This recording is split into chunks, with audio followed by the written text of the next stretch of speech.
não é outra senão a casa do nosso Pai, então fiquem à vontade para adorar Ele. Irmãos, eu quero ir a um texto muito familiar dos irmãos e de mim também, Atos 16.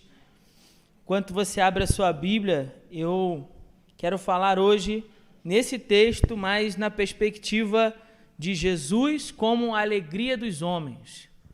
E chamar sua atenção para alguns momentos aqui desse texto e extrair desse texto que a gente pode traduzir de por que Jesus é a alegria dos homens e quando é que Jesus realmente se torna alegria para nós. Se você encontrou, sei que você acabou de sentar, mas se você pudesse colocar em pé, em reverência a essa palavra e ao Deus dessa palavra.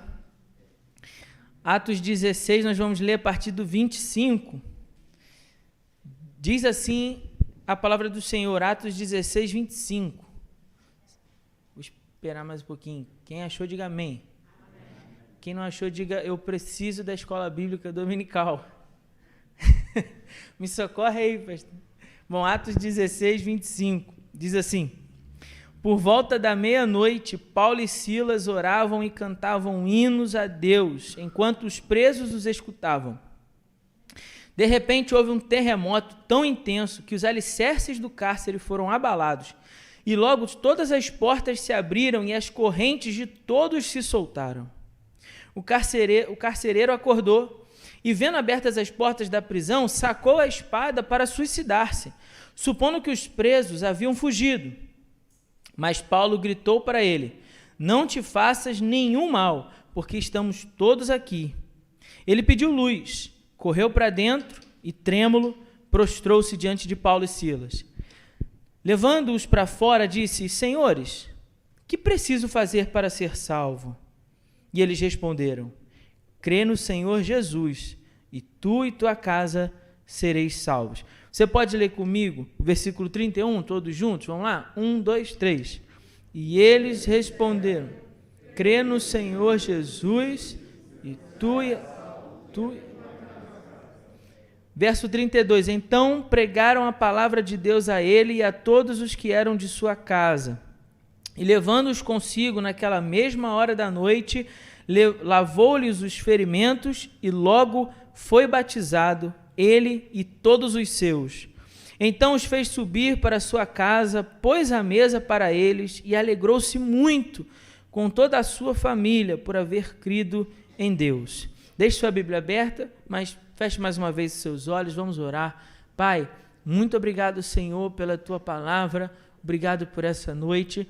Obrigado por tudo aquilo que o Senhor já falou aos nossos corações durante a ministração dos louvores. E eu peço que no nome de Jesus, Pai, por misericórdia e graça, o Senhor continue a falar conosco. Possamos ouvir a Tua voz, Senhor. Que não seja, ó Pai, a voz do pastor Felipe, mas a Tua voz falando aos corações, Senhor. Que ao ouvir a Tua voz, não se endureça o nosso coração, mas que ele possa se abrir para a Tua palavra, Senhor. E que a Tua palavra possa marcar as nossas vidas nessa noite. Em nome de Jesus. Amém.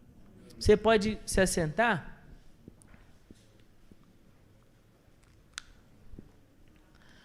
Bom, deixa eu explicar um pouquinho o contexto desse texto primeiro, para você poder... Sei que alguns irmãos aqui já conhecem bem esse texto, né, de Atos capítulo 16. De repente você já ouviu inúmeras mensagens, não sei sobre isso, talvez já, ou talvez não, mas eu quero propor com os irmãos, até aqueles que já ouviram, uma releitura a partir dessa premissa.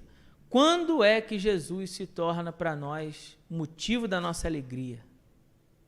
Essa é uma boa pergunta, não é? Quando é que Jesus se torna para nós o motivo da nossa alegria? A alegria à luz da palavra de Deus é um fruto de quem possui o Espírito Santo de Deus. Porque a alegria que a Bíblia trata não é a alegria apenas da satisfação momentânea de algum prazer, ou a alegria efêmera do pecado, ou a alegria passageira das circunstâncias, aquela alegria que a gente sente quando tudo vai bem. É natural que a gente se sinta alegre naquele momento. Agora, a alegria que tenho buscado entender à luz da palavra de Deus é essa alegria que transcende o nosso pensamento, o nosso entendimento humano, a nossa razão humana não consegue compreender. Por exemplo, Paulo e Silas estavam presos no texto que a gente acabou de ler. Aqueles homens tinham sido presos porque estavam pregando o evangelho, pregando a palavra. Então daí você pensa, bom, vocês estão pregando a palavra, por que esses homens vão ser presos? Se alguém está falando, olha, Jesus te ama, Jesus morreu pelos seus pecados, Jesus quer te dar a vida eterna, Jesus quer salvar a sua vida, por que alguém colocaria esses homens na prisão? No texto em questão, eles tinham acabado de expulsar o demônio de uma mulher. Tinham proferido uma palavra e o demônio havia saído daquela mulher, e por conta dos donos daquela adivinha, que eles perderam o lucro, eles então dão um jeito de que Paulo e Silas sejam presos. Então eles são presos e ficam lá aprisionados como se fossem criminosos, né, da maior periculosidade, embora fossem apenas 2 homens falando do amor de Jesus pelo mundo. Mesmo presos como criminosos perigosos, mesmo presos injustamente, lá no cárcere de prisão, já é por volta da meia-noite. E o que aqueles homens estão fazendo? Cantando. Explica isso. A gente canta, né, normalmente quando você está bem, está feliz, está animado, né, aconteceu alguma coisa boa, aí você canta, né, sorri, fica, né, dá até uma festa, faz até um culto de ação de graças pela bênção recebida. Agora acabaram de dizer assim, ó, você está aí falando do amor de Jesus? Tô. Então você vai para a cadeia por causa disso. Você acabou de fazer um bem para uma menina que estava possessa por um espírito maligno? Sim, mas você vai ser preso mesmo assim por causa disso. Qual de nós, talvez, naquela situação, estaria ali cantando, louvando, se alegrando, felizes? Bom, é alguém que já entendeu esse momento da minha pergunta inicial. Quando é que Jesus se torna a alegria dos homens? Quando é que Jesus se torna o motivo da nossa alegria? E agora, saindo de Paulo e Silas e olhando para o carcereiro, a gente vai responder essa pergunta. E a primeira resposta é, bom, Jesus passa a ser a alegria dos homens quando esses percebem o valor da salvação. Quando alguém percebe o valor da salvação que recebeu, então aquela pessoa consegue celebrar uma alegria diferente da alegria das circunstâncias, diferente da alegria efêmera, passageira do pecado, uma alegria verdadeira, uma alegria genuína. Uma alegria que vem como fruto do Espírito Santo agindo em nós. Quando? Quando você percebe, eu fui salvo em Cristo Jesus. Ele me resgatou. Eu estava perdido, mas Ele me encontrou. Eu estava num lamaçal de pecado, mas Ele estendeu sua mão para mim.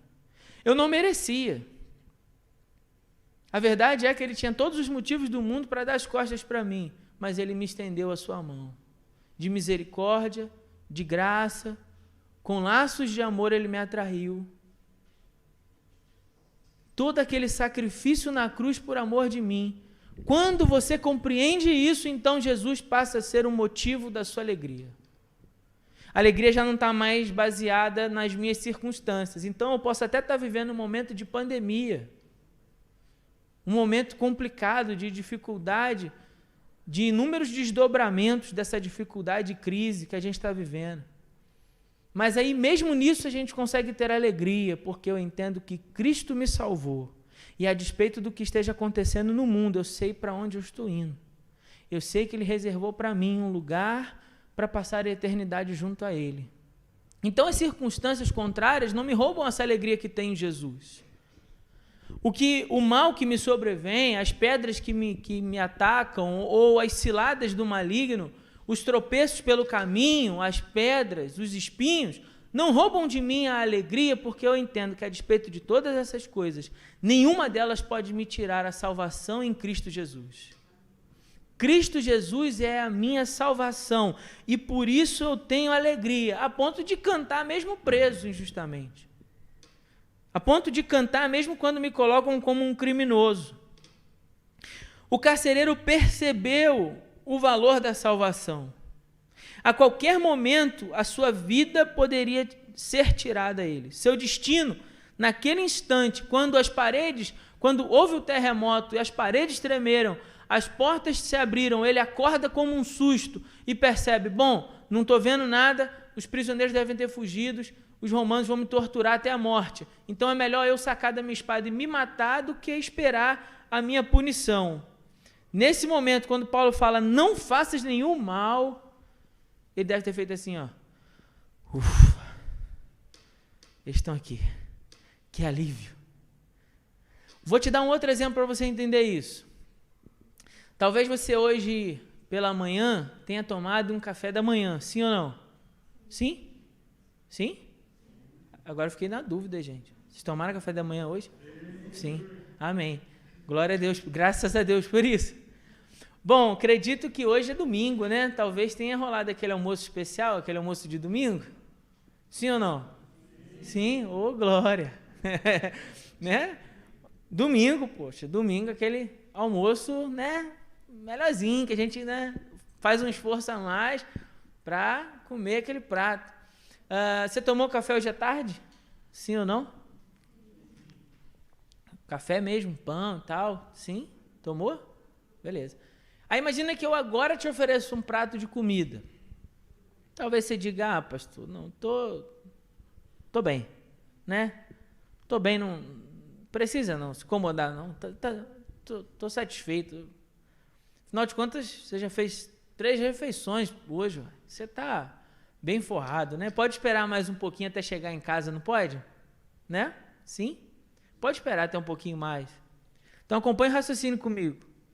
Como você comeu, talvez se eu te apresentasse aqui um prato, um prato simples, uma comida simples, uma refeição, um jantar simples, e eu te apresentasse e você dissesse tranquilamente, não, estou bem, estou satisfeito, não precisa, né? Agora, se em outro caso, você hoje tivesse despertado essa manhã e você não teve o que comer.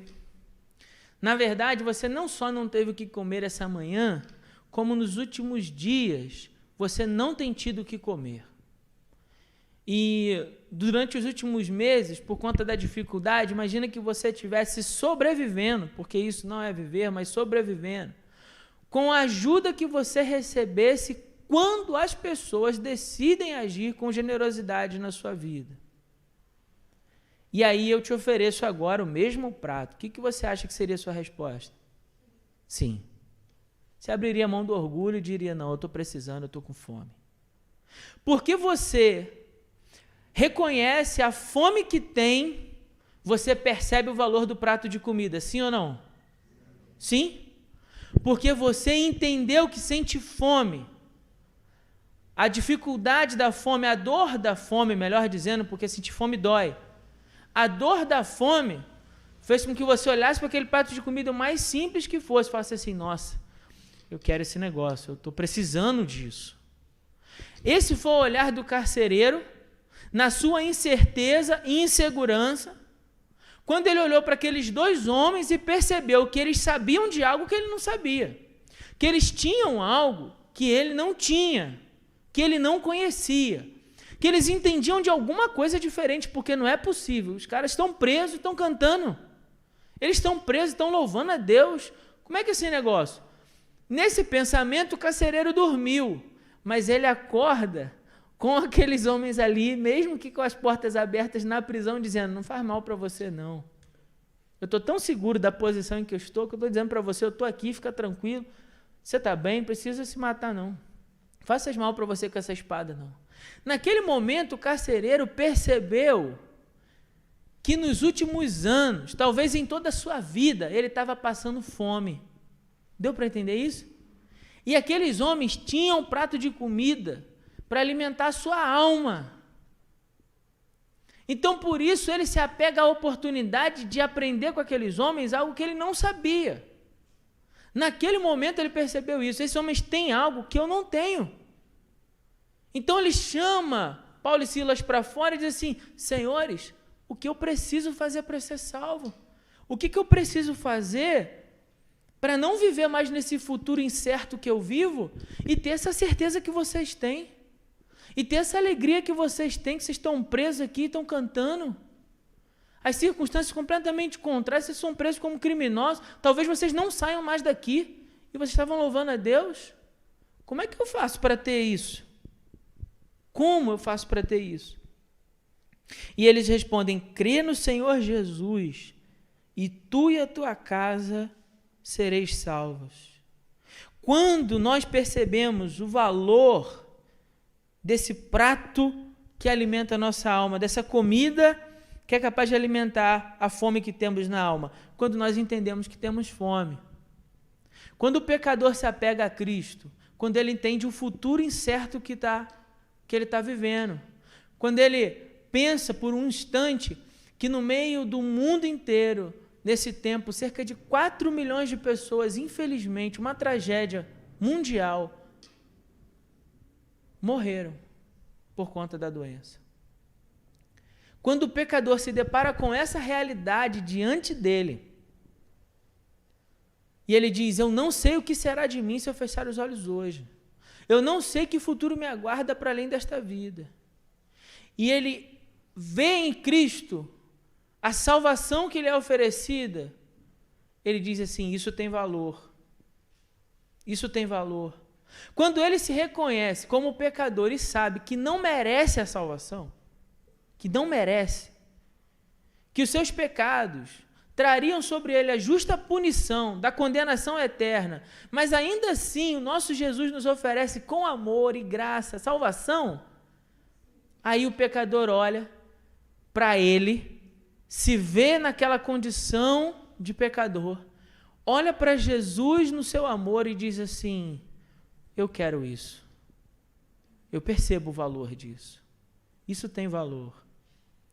Eu só não enxergo isso quando eu não me reconheço como pecador, percebe? Quando eu não me reconheço como um perdido, quando eu acho que estou vivendo bem, caminhando a minha vida, tocando a minha própria vida, dono de mim mesmo, aí dificilmente eu vou entender o que significa crer em Cristo, me entregar a Cristo, entregar a minha vida a Jesus. Dificilmente eu vou entender o que isso significa, porque eu acho que estou bem. Afinal de contas, eu não sou uma pessoa tão ruim assim, não é verdade? De vez em quando eu ajudo alguém, eu não faço maldade com ninguém. Eu acho, por exemplo, que pecador é só o traficante que vende droga ou o assassino que mata uma outra pessoa. Eu acho que pecado é só esse tipo de coisa.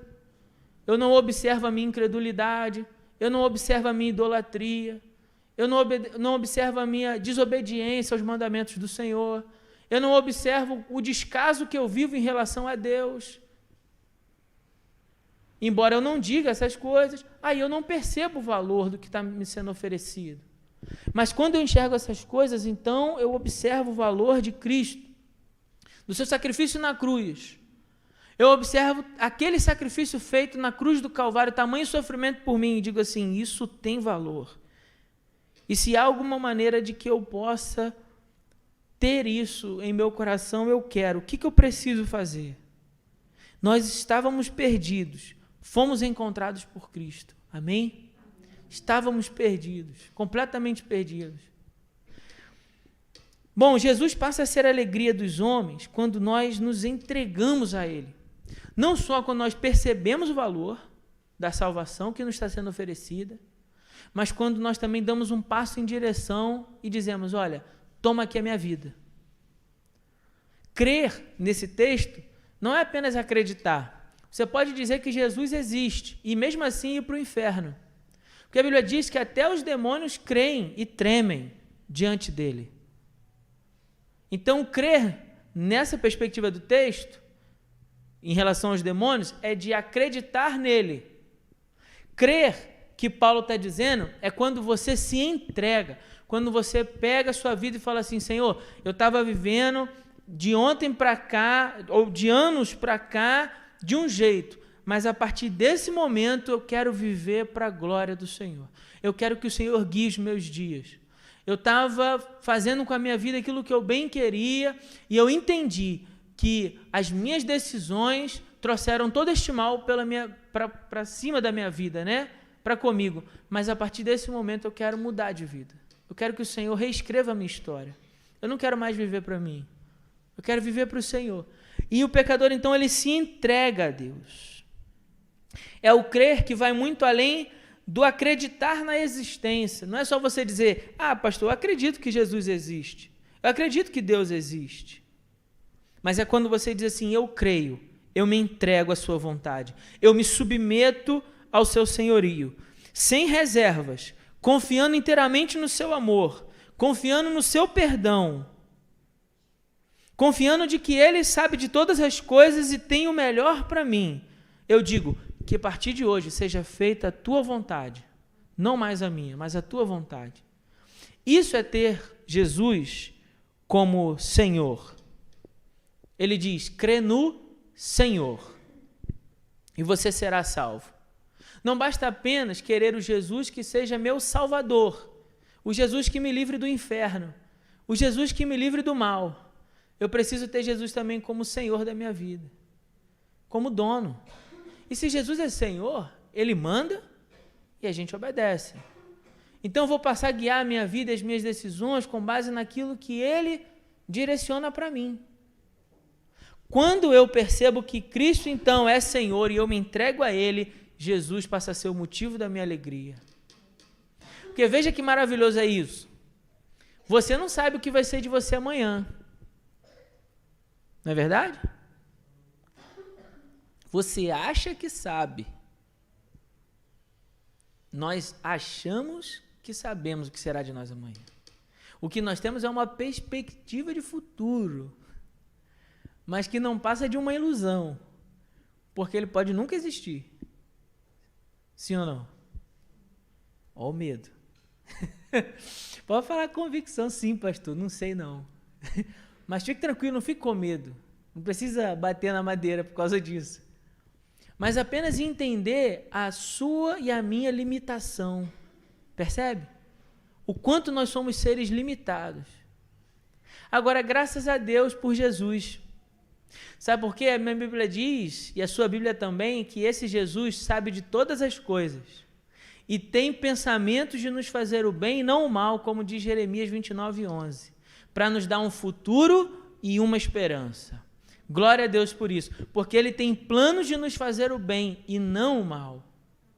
Então eu confio e tenho alegria, porque embora esteja preso no cárcere, eu canto, sabendo que Deus tem planos de me fazer o bem. Por quê? Porque eu estou inteiramente entregue à vontade dEle. Percebeu? Eu estou totalmente entregue, submisso à vontade dEle. Então, se eu digo, seja feita a sua vontade, e no meio desse caminho eu vim parar no cárcere, o que eu entendo? A vontade dEle era que eu viesse para onde? Para o cárcere. Que isso, pastor? Agora vamos aprofundar e vamos mergulhar aqui nesse texto para um nível mais profundo de entendimento disso? Veja só o que eu estou te dizendo. Eu digo, vamos imaginar que você e eu somos Paulo e Silas, certo? Aí nós dizemos assim, um para o outro, somos parceiros de ministério. A gente diz assim, olha, seja feita a vontade do Senhor. Amém? Nós vamos sair para o campo fazendo missões. Seja feita a vontade do Senhor. Aí, dali uns dias, a gente vai parar na prisão. O certo, alguém que tem um entendimento de que Deus está guiando os seus passos, vai dizer assim, bom, se viemos parar nesse cárcere, é porque Deus tem um plano. Amém? Sim? Certo? Agora, se fosse uma outra situação, uma outra pessoa, talvez fraca na sua fé, talvez estivesse num momento de fraqueza na sua fé, ela dissesse assim, poxa, a gente saiu lá da igreja batista de Congonhas para fazer missões e a gente veio parar na cadeia? Poxa, a gente orou lá com os irmãos para Deus fazer a vontade dEle e agora a gente está sofrendo no cárcere? Nós fomos presos injustamente? Por que Deus deixou isso acontecer? Que Deus injusto. Que Deus cruel. Poxa, nós estávamos ali seguindo fiéis àquilo que Deus estava dizendo para a gente e agora a gente sobreveio sobre nós todo este mal. Ora, afinal de contas, nós éramos bons crentes. E por que veio toda essa pandemia sobre nós? Percebe? As aplicações são muitas aqui. Poxa, tinha 1000 funcionários na empresa, por que só eu fui mandado embora? Tinham 1000 pessoas, por que só eu fiquei doente? E assim vai. E a gente começa a questionar a Deus quando nos perdemos de que Ele é o Senhor e que nós estamos entregue a Ele. Então, se eu estou entregue a Ele, e eu acredito que Ele está fazendo a sua vontade, até mesmo no meio dessa pandemia eu vejo a vontade do Senhor. Seja como for, seja qual for a circunstância, a vontade do Senhor sendo feita, mesmo que eu não entenda. Então, se eu não compreendo, eu vou perder tempo pensando o que Deus está querendo fazer? Não, vou gastar meu tempo com uma maneira melhor. O que você vai fazer, pastor? Vou cantar. Sou cantor não, mas vou cantar ao Senhor. É o que eu penso de Paulo e Silas nessa circunstância. Fazendo com que o produto da sua adversidade convertesse em bênção para a vida de alguém. Olha, eu vou repetir esse negócio para você guardar. Fazendo com que o produto da sua adversidade, estarem presos injustamente, convertesse em bênção para a vida de alguém. Mesmo que eles não entendessem o que ia acontecer, mas Deus sabia o que ia acontecer. Quando a gente lê o livro de Atos e lê esse texto, você percebe que Paulo e Silas estavam lá, creio eu, a partir do texto, né? Nós podemos trazer isso também como lição, que eles estavam lá por causa daquele carcereiro. Aquele carcereiro precisava de Paulo e Silas. Então Deus fez com que eles passassem pela prisão, sim, para benefício daquele homem, porque mesmo o mal que nos sobrevém nesse tempo, ele produz para nós um benefício de valor eterno. É o que a Bíblia fala lá no livro de Tiago. Irmãos, considerem que a sua leve e momentânea tribulação produz em vós algo de valor eterno. Algo de valor eterno. A salvação do carcereiro, da sua família. Quantas pessoas no meio dessa dificuldade toda também não têm se achegado a Deus? Quantas pessoas no meio de tudo isso que nós estamos passando, como pandemia e inúmeros problemas, e os problemas são muitos, mas têm se aproximado do Senhor, têm buscado a presença de Deus, têm percebido a sua limitação. A Bíblia fala lá no livro de Provérbios que a melhor é a casa onde há luto, porque ali se considera a brevidade da existência. Na casa onde há luto, e o mundo hoje é uma grande casa onde há luto, infelizmente, as pessoas consideram, a gente não está aqui para sempre. E aí elas começam a pensar, o que será de mim? Para quem eu tenho vivido? Para a glória de quem eu tenho dedicado os meus dias? Os meus talentos, as minhas habilidades? Para benefício de quem eu tenho aplicado isso? Tudo aquilo que Deus confiou à minha mão, o que eu tenho feito disso? A gente começa a considerar isso. A gente começa a considerar o que realmente tem valor na nossa vida e o que a gente estava dando muita importância, mas que não era tão importante assim. Não é verdade? Você começa a pensar, eu tenho certeza que você nessa pandemia já pensou muitas coisas parecidas com essas, não é? Muitas coisas. E a gente começa a pensar sobre essas coisas, a gente começa a refletir. E se você tem um coração ensinável e se deixa ensinar pelo Senhor, Ele vai te trazendo para perto e vem te ensinando. Está vendo, filho? Está vendo, filha? Está percebendo? Está entendendo? Está vendo o que eu estou fazendo? E buscando sabedoria para compreender. Então a alegria de Jesus continua, porque nós nos entregamos a Ele. Então seja o que for que venhamos a encontrar na próxima semana, uma variante dessa aí que apareça, que seja terrível. Pastor, você quer isso? Claro que não, oro para que isso não aconteça, para que a pandemia acabe, em nome de Jesus. Mas se isso acontecer, não vai roubar a minha alegria que está em Cristo Jesus. De saber que eu não vou ficar aqui para sempre, nenhum de nós vai.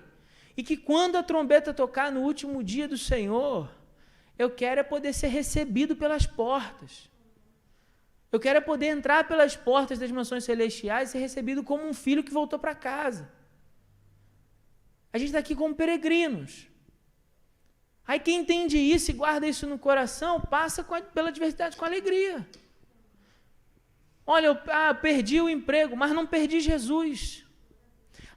Eu perdi a minha saúde porque fiquei doente, mas não perdi a Cristo. A dor veio até a minha família, o luto chegou até a minha casa, mas isso não vai me roubar a alegria. nem tirar de mim a minha fé em Deus que está cuidando de mim, porque ainda que eu não entenda, eu sei em quem tenho crido, e que o meu Redentor irá se levantar a meu favor. Foi o que Jó disse.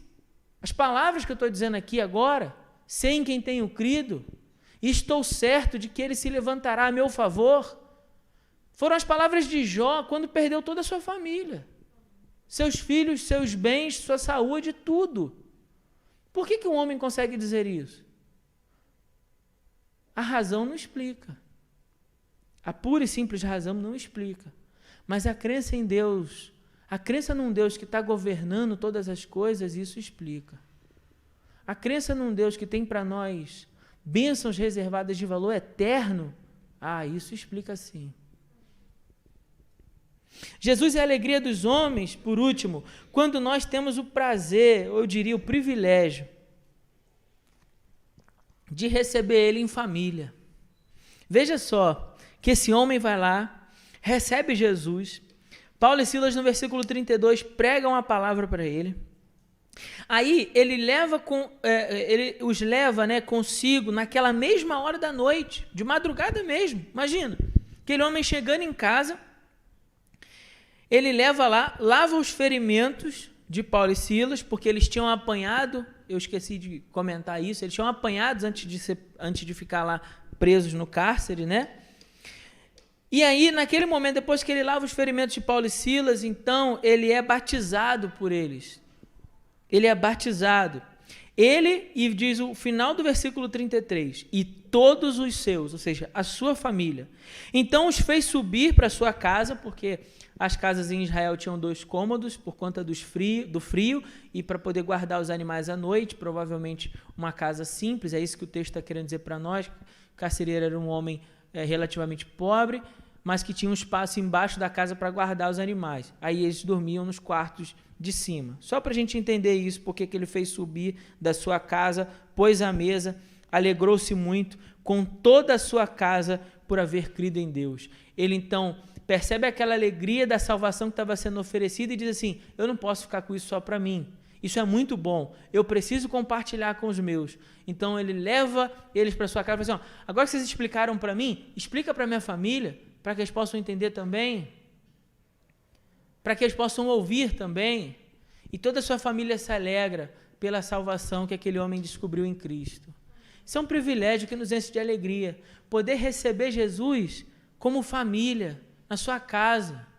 Quando o texto diz, crê no Senhor Jesus e será salvo tu e a tua casa, não quer dizer que você aceitou Jesus e agora tem uma garantia de que ele vai salvar você e por causa da tua decisão, os da tua casa. Não é isso. Isso seria uma interpretação equivocada do texto. O que ele está dizendo é que através da sua vida e do seu testemunho de fé, isso abre uma porta para que a sua família venha a Cristo. Você abre o coração para Jesus. Primeiro, você percebe o valor da salvação que está te sendo oferecida. Depois, você se entrega para Ele. Aí a sua família, os da sua convivência diária, estão observando você. E eles percebem que Jesus tem mudado a sua vida, tem mudado a sua forma de falar, a sua forma de agir, tem mudado a sua forma de enxergar o mundo. Aí eles olham e falam assim, eu também quero esse Jesus. Eu também quero sentir essa alegria que você está sentindo.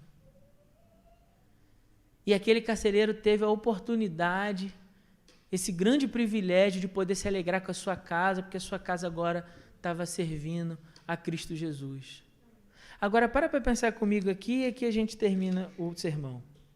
Pensa comigo uma coisa. Se aquele homem tivesse pego a espada, imagina só por um instante, tá? Ele sacou da espada, não viu ninguém. Aí ele pega a espada e se mata. Se matou.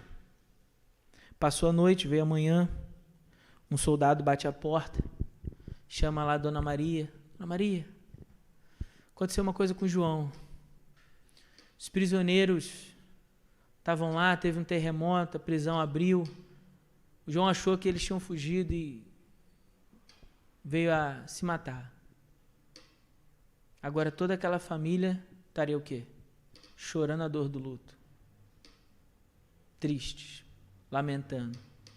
Chorando a morte daquele chefe de família que estava no seu trabalho buscando o pão de cada dia e que, por medo da punição que receberia, tirou a própria vida, desesperado, com medo do seu amanhã, do que seria dele no dia seguinte, quando soubessem que os presos fugiram. Desesperado, ele tirou a própria vida. Aquela família estaria chorando. Mas guarde isso. Porque Jesus entrou no coração daquele homem, aquela família não estava mais velando um corpo, estava celebrando a vida agora. Porque Jesus entrou no coração daquele homem, aquela família que ia chorar, agora estava se alegrando, celebrando a vida que eles tinham descoberto em Cristo Jesus. Sua família também precisa celebrar a vida. Talvez tenha pessoas na sua casa que a sua família fica só esperando o dia de ter que velar por causa das coisas erradas que faz. E aí fica aquela expectativa ruim, negativa, porque sabe que mais dia ou menos dia vai estar chorando a dor do luto. Mas deixa que Cristo entre na sua casa. Deixa que Cristo entre na sua família. Deixa que Cristo seja o seu Senhor. Deixe que Cristo transforme para você a esperança, o medo, tire de você o medo de um futuro incerto e dê para você a esperança de dias melhores. E eu digo a você, ao invés de a sua família chorar a dor do luto, a sua família vai celebrar a vida em Cristo Jesus. Porque isso é verdade, a palavra de Deus é fiel e verdadeira. Deixa que a sua família veja Cristo em você. Tome uma decisão por Jesus. Não fique em cima do muro. Entregue-se a Jesus. E deixe que Cristo agora possa guiar a sua vida, mesmo que você não entenda o que estiver acontecendo. E a cada dia você vai ver, e eles também verão. E na sua transformação e no seu testemunho de fé, uma porta vai se abrir. Não mais a porta da prisão daquele cárcere, mas a porta dos corações dos seus, que se abre para Jesus. E ali agora uma oportunidade de que a salvação seja na sua casa. Isso é possível. Isso é verdade. Não é uma ilusão, não. Não estou te contando uma mentira. Estou te contando algo real. Minha família está aqui hoje e pode testemunhar disso se quiser. Porque um dia Cristo entrou no nosso lar. A nossa família hoje pôde se alegrar, porque Cristo Jesus é Senhor da nossa casa. A mesma coisa pode acontecer com você. Basta apenas que você diga, eu quero. Eu quero isso, pastor. Eu quero entregar minha vida a Jesus. Eu estava andando num futuro incerto, num caminho incerto, mas chega. A partir de hoje eu não quero mais isso, não.